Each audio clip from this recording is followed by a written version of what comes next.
Cooking Up a Storm, sponsored by West Virginia Northern Community College Culinary Arts Program.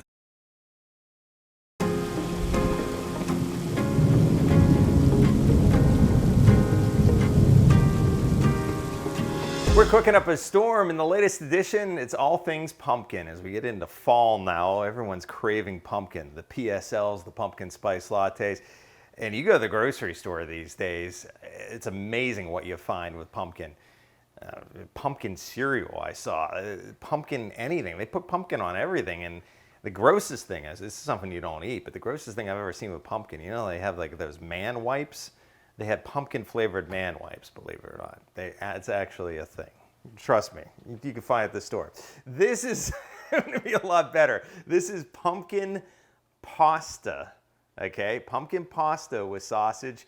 I make this this is one of these dishes I make every October, and it just gets you in that fall kind of feel mood, and I love the flavors going on with this one. So you start with a pound of sweet Italian sausage. So just a pound of bulk sausage you can get from your butcher shop or, your meat department, I guess.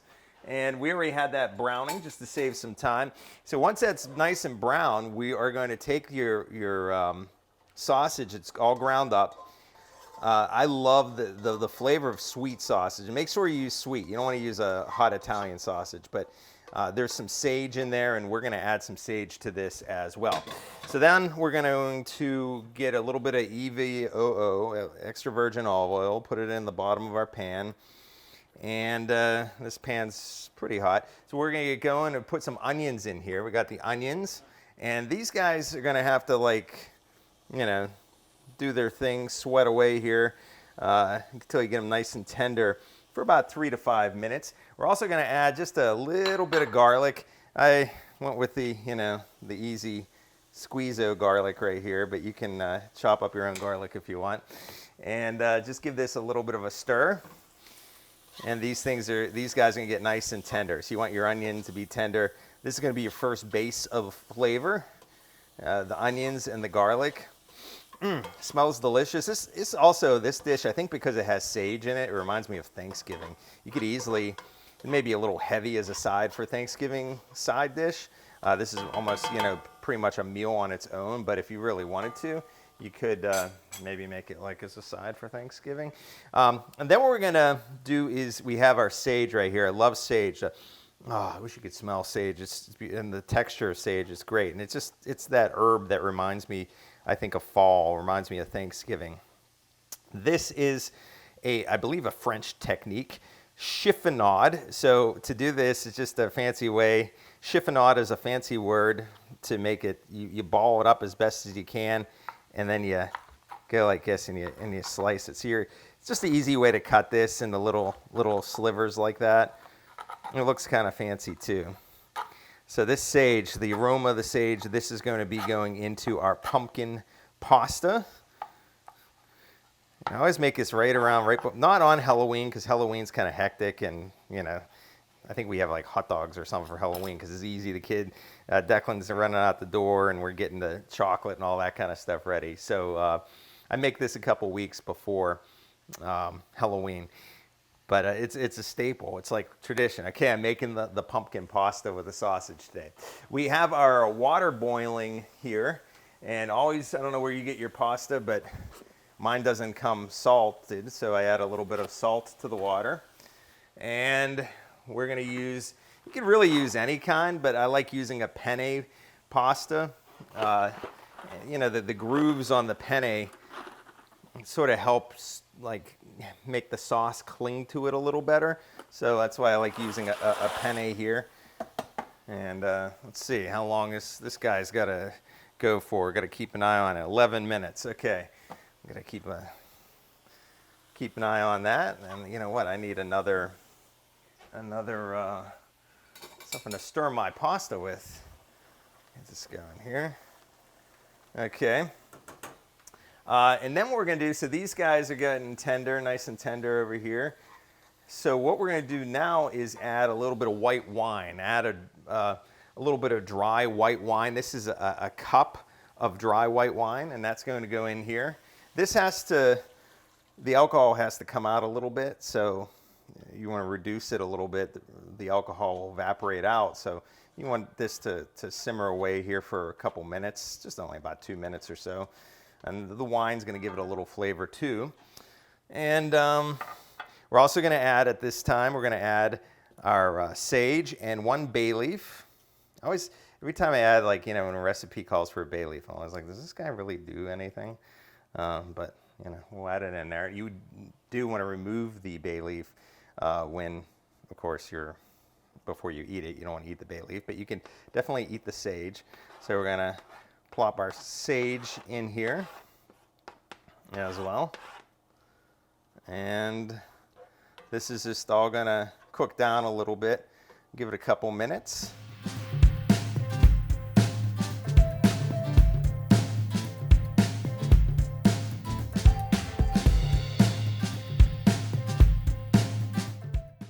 I was the first in my family to go to college. I was looking to switch careers.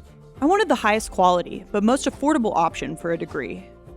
No matter where you are in life, West Virginia Northern Community College can make your dream of a college degree a reality, with over half of our students being first-generation college students and free tuition for many programs. Northern is the right choice for you.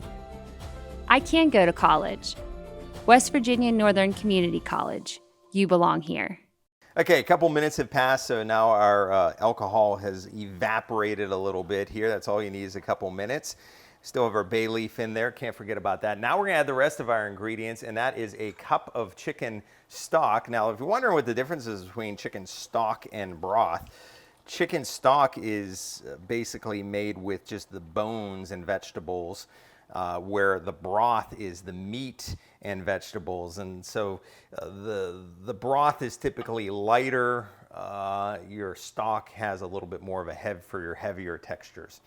Of course, the star of the show, we're talking about pumpkin. We got a cup of canned pumpkin. Now make sure you get the pumpkin puree. Don't get the pumpkin pie mix, because the pumpkin pie mix has like all that, cinnamon and all that kind of stuff in it already. So make sure you don't get pumpkin pie mix. Just get one old-fashioned 1 cup of pumpkin. And if you really wanted to, I guess you can make this with a regular old pumpkin and cook it down and everything. But I mean, let's be honest, who has time for all that, right?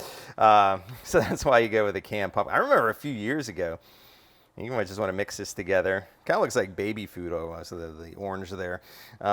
Unique flavor, that's for sure. And typically you're cooking sauces for pasta, it's more of a red flavor, but this orange flavor is definitely unique. But I remember a couple of years ago, it was around the pandemic. I think there was shortages of everything around the pandemic, but there was definitely a pumpkin shortage, and people were buying. I remember it was like impossible to find. It was right around Thanksgiving, and it was impossible to find pumpkin anywhere. It was just like you couldn't find it anywhere. Now what we're going to add is 1/2 cup of heavy cream. This is going to give it nice creamy look. So it's going to also make the color not quite as orange here on you. More of a lighter orange, like a creamsicle orange versus the big bold orange that we had here before we added the cream. And this is, anytime you add some heavy cream to your pasta sauce, you're in good shape. Then the last 2 ingredients are our nutmeg. And we're going to use 1/8 teaspoon of nutmeg. And of course, if you want to get some fresh nutmeg, that's probably going to taste a little better. And you could grind it up. And the cinnamon. Remember everyone always does that like cinnamon thing? You can't eat more than a teaspoon of cinnamon. I don't think I've ever tried that. Okay, and this is 1/2 teaspoon of cinnamon. So the sage, gives it a savory kind of a taste with the pumpkin and the onion, and you got the white wine. There's a lot of flavor going on here, and then you got a little bit of sweetness with the nutmeg and the cinnamon, of course.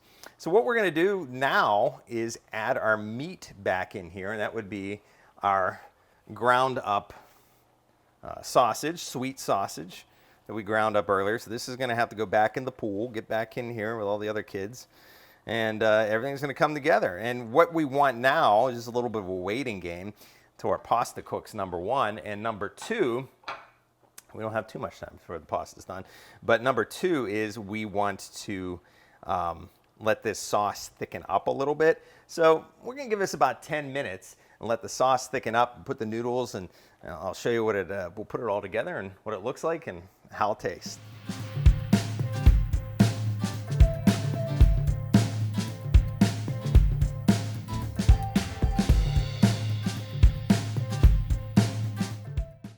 Okay, our 10 minutes have passed, so our sauce has gotten nice and thick. Don't forget about Mr. I forgot about his name, Bayleaf. I want to get him out of there. Now what we got to do now is add our pasta, our penne rigate pasta, into the sauce. And go in there, and that's basically it. All you got to do is mix everything together, and we're in good shape. Sometimes what I'll do too even is just, I don't know, there's different ways. Like I don't mind just pouring the sauce on top, but I think it is better if you incorporate the sauce. It just gets in with your noodles.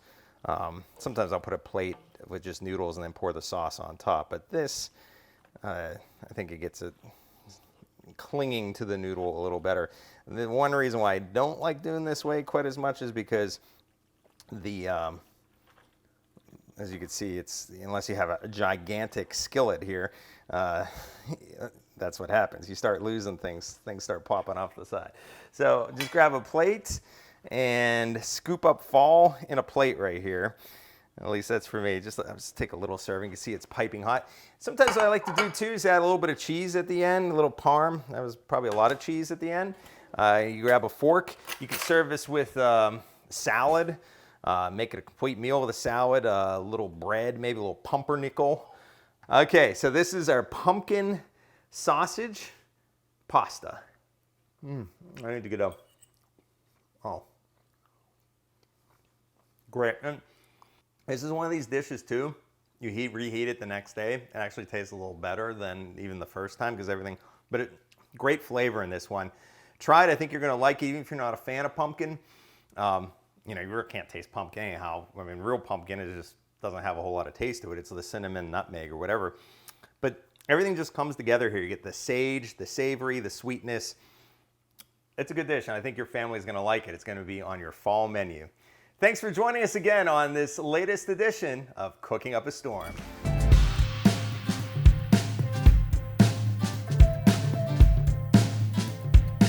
Cooking Up a Storm, sponsored by West Virginia Northern Community College Culinary Arts Program.